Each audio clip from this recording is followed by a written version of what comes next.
Okay, we are good. So, okay, checking raise amount. So this thing we already know how to check the raise amount and all. So yeah, so in order to check all the employee details, we use emp1.dict. This thing I already discussed. So dict is a built-in method. We are using that built-in method to fetch all the details of that particular instance.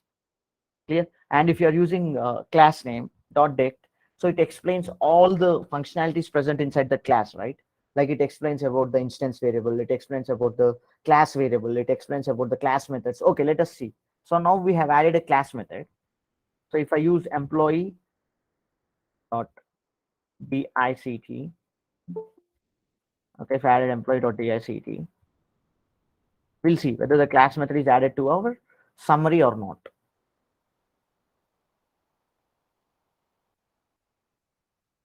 Okay, check it here. So the mapping procs and all, we already seen it. The extra, the new method, the class method. See, so class method is also getting added to our summary. That means the employee.dict, the class name.dict, the dict built-in method, it gives you a clear summary, a picture, like what are the things are being used inside the class and all.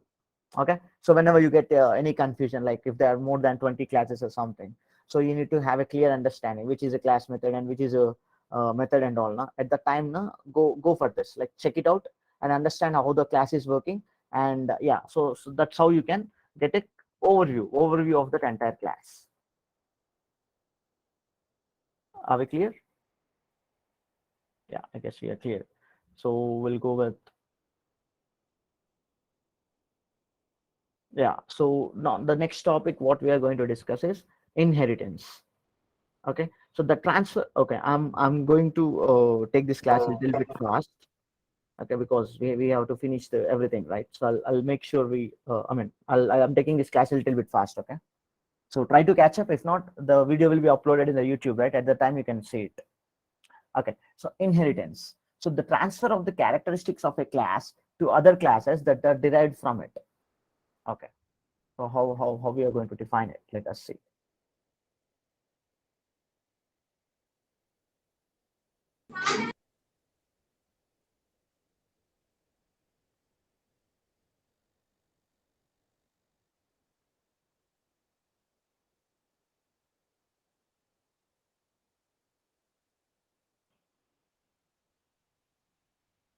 Okay, think in this way. So this is class A.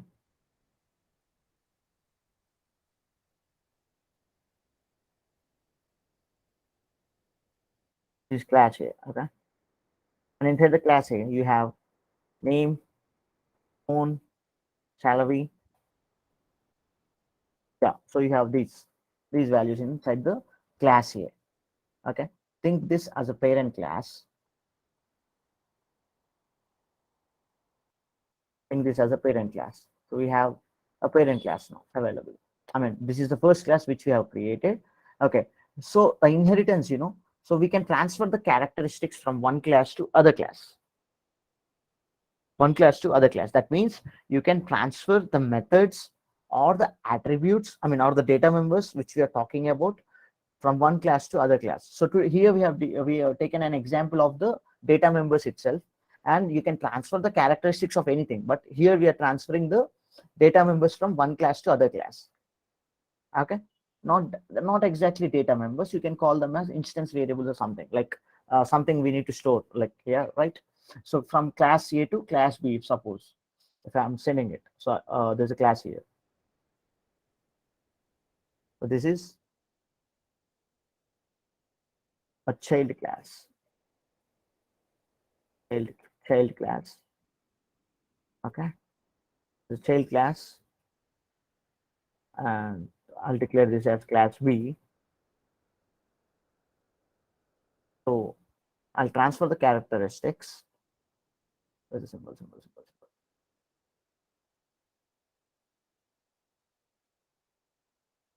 Okay, I'll I'll transfer the characteristics from class A to class B. That means I'm going to get name, phone, salary derived in class A.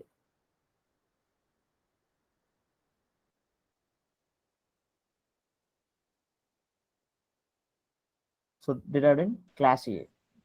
Okay. Sir, here we don't need to write in child class, sir. No need to write anything in the child class. So we'll use the class name of the parent class. We'll use the class name of the parent class, and we'll use the name of this parent class inside this child class. Automatically, all the features of the parent class, whatever are there, it will be transferred into class B. Okay. Sir, to represent that it is transferred, use the word derived in classes, sir. Yeah, those are derived in class A. Yeah, we use that to Okay, sir. represent the transfer of characteristics and all. No, we say that we derived from the class A. That means the values whatever are there, those are getting derived from the class A. That's it. And if you want to create more instance variables apart from this, the name, phone, salary, and all. Okay. For example, consider this. So if you're joined an organization, okay. So inside the organization, HR department, what they will do is, so they will take the default details like name, phone, salary, and all. After that, these details will be sent to a project manager, right? So project manager will have a new set of attributes with him, like to which project he needs to assign you, or to which team he needs to assign you. That means project and team are the new attributes there. Okay. So that will be belong to only project manager, right? So once he gets access to the default details, name, phone, salary, and whatever the details are there from the HR team, he or she assigns to the particular team or particular project. So project and team are different uh, variables now. Are you getting it? Like they're different data members now. So we need to pass the project and the team members data in order to successfully run the class B. Are you getting it? So from class B also you can create subchilds. Like the class B values also you can send the class B values to class C and class D, which are subchilds of the main child, that is class B, and the main parent is class A. Like this, the inheritance works actually. So not only for class B. Suppose, Sir, yeah. sir, here we can use any keyword, sir, for transferring the data. There is no keyword kind of actually for transferring the data. You use the class name only, and to use the characteristics from the parent class, we use syntaxes. I mean, we have a separate keywords, super keyword and all. I'll show you that. Okay. Okay, sir. Sir, Okay. for class C and class D, should it be same similar like parent class, sir, or it should be similar like child class? Similarity in what sense? Can you elaborate it? Like name, phone, and salary, which are there in the parent class. If you'll take some example, can it be similar to child class C and D? So, No, not exactly. So you are just transferring the characteristics, and you can add a number of attributes you want. That's up to you. I mean, okay, sir. all the classes are work in the same format only. So the syntax and all is same, but no need to write again like self dot this and no need to write it again. Okay. So already you have written something in the parent class. Those only will be transferred to class B and class C. Okay. Suppose think this as an example of a child class. This also child class. Okay. So this is class C,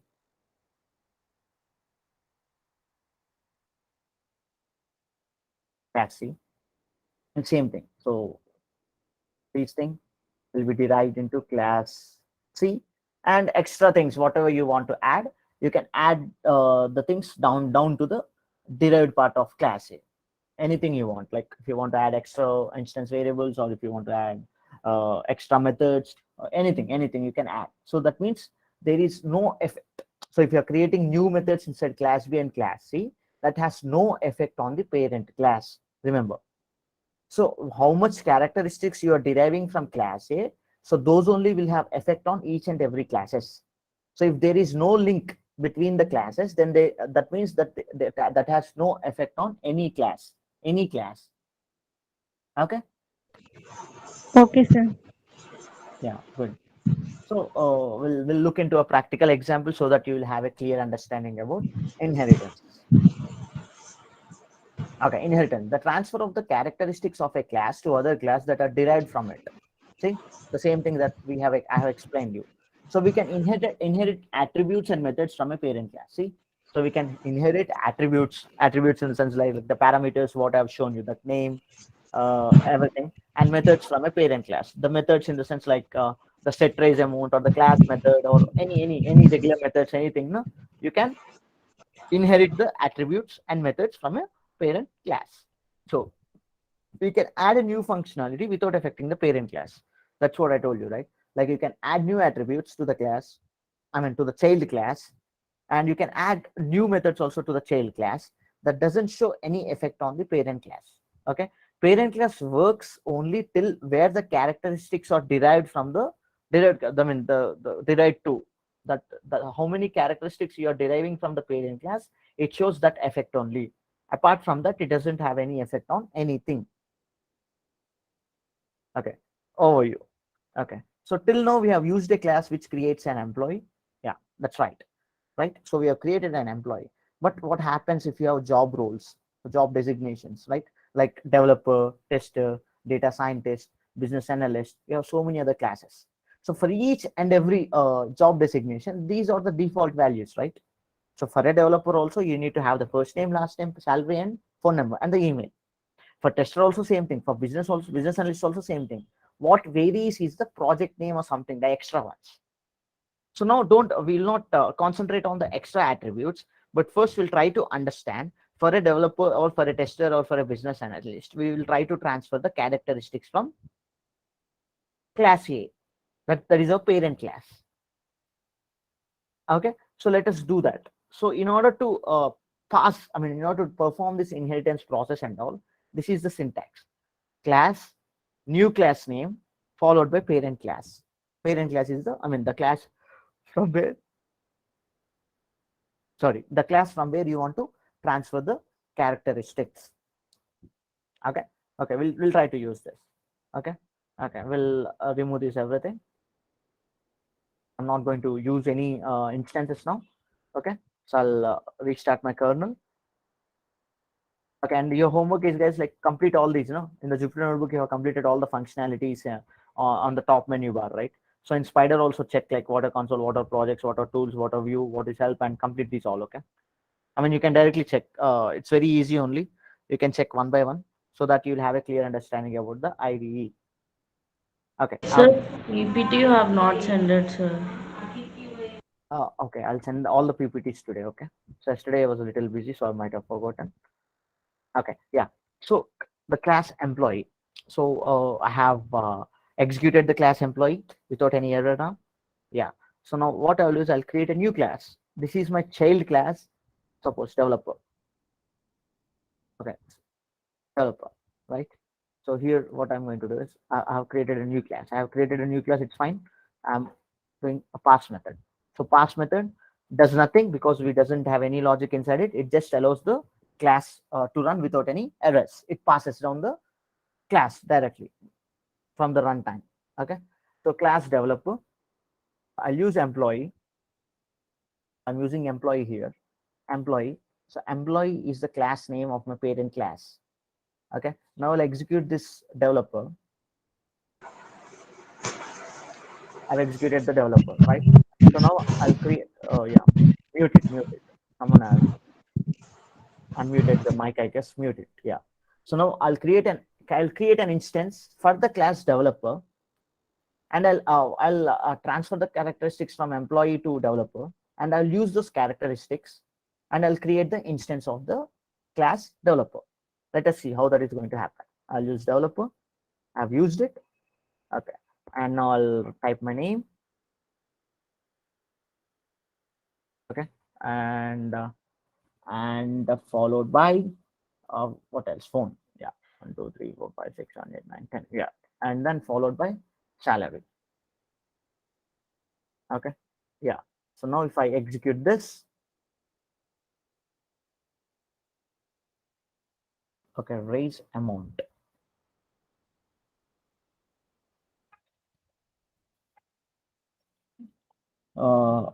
somewhere we might have used raise amount.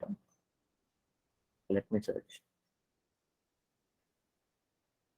Okay, sorry, I need to take this out since we are not using the hike and all. I have taken that out. Okay, I'll execute the program again. See, so now the EMP1 with the developer class, we have created an instance. Remember, so EMP1 is an instance for developer class now, not the employee class. Getting it? So now, if I type EMP1 dot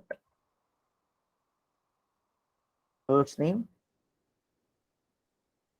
it is giving me the exact output what employee is giving us, right? So that means all the attributes, all the functionalities what are present in the employee class has been transferred to the class developer, and you can use all the functionality so far what you have used in your employee class. You can use that. For example, if I want to check the email, I'll just type emp1.email. See the magic, so all the characteristics are transferred properly, and we are able to use those characteristics perfectly without any error. Okay, if I want to call the method, okay, so emp1.name. So there are no errors actually. So you can call all the characteristics from the class employee from a child class. Okay, emp1 dot suppose user details. If you want all the details of this particular instance. Okay, we've got first name neatly organized in a dictionary format. We have got last name, and we've got phone, and we've got salary, and we've got email. Right? Yeah. Someone having any doubts, or are we clear so far? We are clear, right? Because inheritance is always good, reducing the Clear, lines sir. of code. Yeah, so inheritance, why inheritance is there in the sense, you can reduce the lines of code. You can transfer the characteristics whenever required only. Suppose sometimes, in this class, in the class employee, the project and the team number is not necessarily important, so you're not going to declare it there, right? So at the time now, so if you want to in another class, if you want all the data to be available, then it becomes very difficult for us, right, to write again first name, last name, phone, salary and all. So at the time now, we use inheritance to transfer the characteristics from one class to other class. Okay, we are good. Yeah. So not only this user details, see, you can apply the raise amount as well. So emp1 dot raise dot apply raise. Sorry, apply raise. So print emp1 dot salary, the previous salary actually, previous salary. Same thing. I'll go with updated salary. Okay. First, we'll print the previous salary. Oh, it was 10,000. That's fine. We'll apply the raise amount. Okay, it's 20,000. The salary after hike is 20,000 now. Okay, 20,000 has been saved in the memory, right? So I'm using all the I'm repeating it. I'm using all the characteristics present from the main class employee, and I'm using it in the developer. That's it. It's very simple. Okay. Yeah, so that's okay. Now we need to create any new data members because the class employee has already got first name, last name, pay, etc. That means we no need to create any new data members now. Like again, no need to create the first name, last name, pay, and all, because already class employee has got all the information, right? We'll use that information and we'll transfer the characteristics. The basic syntax for inheritance is as follows: the same thing. The class name, give the class name, and followed by parent class. Okay, here is the example of it. See, emp1 you can call the instance, and also emp1 you can call the instance for developer class as well. That's up to us.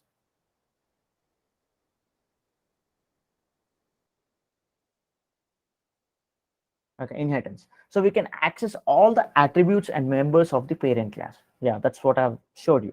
So when the developer class is called, it finds first our init method, and there is no init method in our developer class. Isn't that right? So whenever you're calling any class, now it first identifies whether there's a constructor or not. So how I'm telling that Python goes for the constructor only. How I'm telling it? Let us see. So Python then walks up. This is, I mean, that okay. So how I'm telling that it first checks the init method, and there is no init method inside the developer class. Then how come it checks it? So Python then walks up the chain of inheritance. So it checks the inheritance process. So first it goes to developer. If it identifies that there is no init class inside the developer, and it goes into the parent class first to the employee. There it identifies the init class, and then that's how it walks up this chain of inheritance until it finds out what it is looking for. Okay, and this entire process is called as method resolution order. Okay, it is called as method resolution order. So how I am telling it? So like I've just typed in the PPT, but how I'm telling it, we'll just verify it. Okay, help function can be used to visualize what's happening with developer class. Okay, what exactly is happening? So Python, how it is walking up the chain of inheritance, in what steps, in how many steps it is walking up the chain. Let us see. So use help keyword and then followed by the help method followed by the child class. Okay, I'll use help and then followed by my child class, that is developer. I'll execute this. Sorry, I've executed it. See, okay. So it's a summary again. It's a summary. See, okay. Let us see. I'm going to. Oh, that's it, I guess. Yeah. So see, so class developer, employee.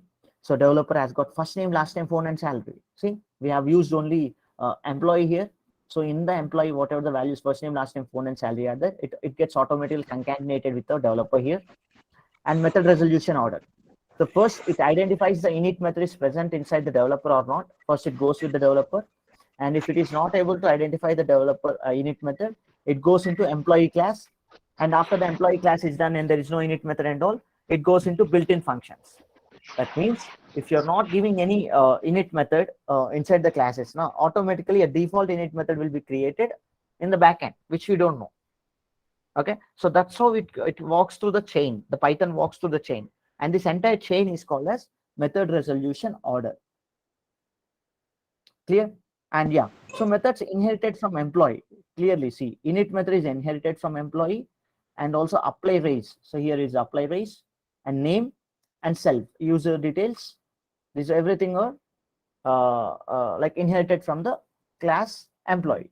And not only the regular methods, the class methods are also inherited from employee. What are those in class methods? It shows us like set raise. Set raise is a class method which is being inherited from the employee directly. And after that, any default ones, the dictionaries or weak references or hike data and other attributes inherited from employee, everything will be declared neatly in an organized format. And this is called as the summary kind of. So how Python is walking through the chain of inheritance, it is showing us. So you can check the Python chain very easily by using the keyword called help. Okay, the method called help. Help followed by the child name. So you can use the child name and the help method to identify what's happening exactly and how Python is walking through that entire chain. Are we clear, guys? Yeah, I guess we are clear.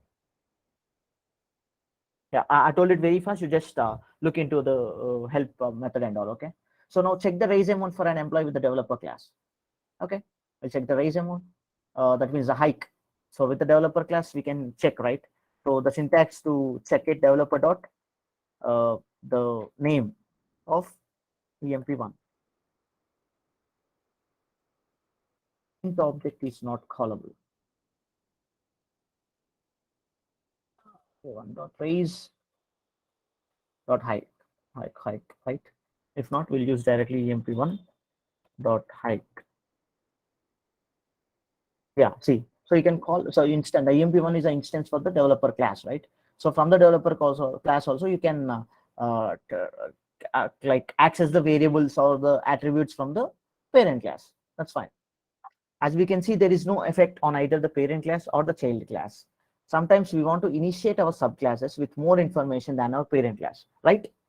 That's what I told you in the developer, to which project he needs to assign and to which team he needs to assign and all. We need to have some extra information there.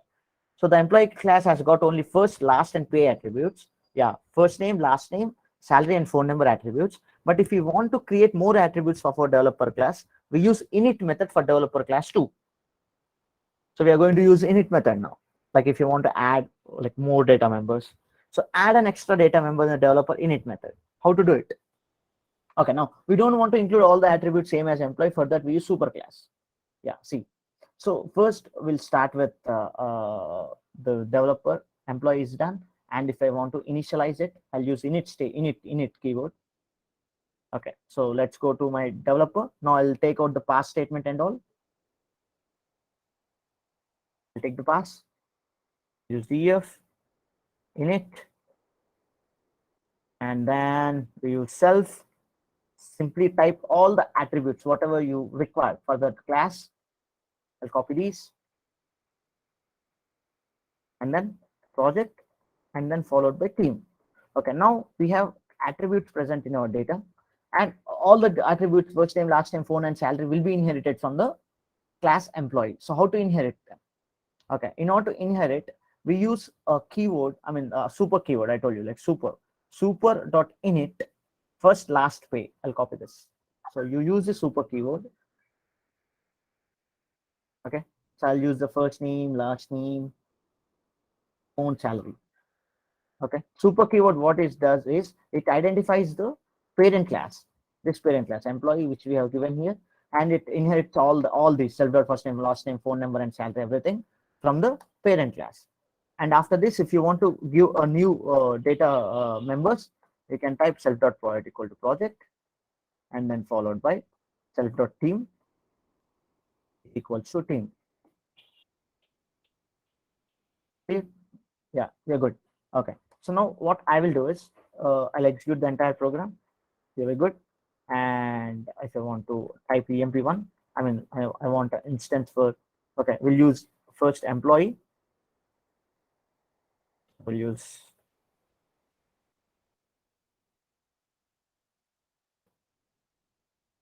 and then followed by 10,000. Yeah, so now if I execute this, it has executed perfectly because employee has got only 1 2 3 4 parameters, that is first name, last name, phone number, and phone number and salary. Okay, now I'll use developer class.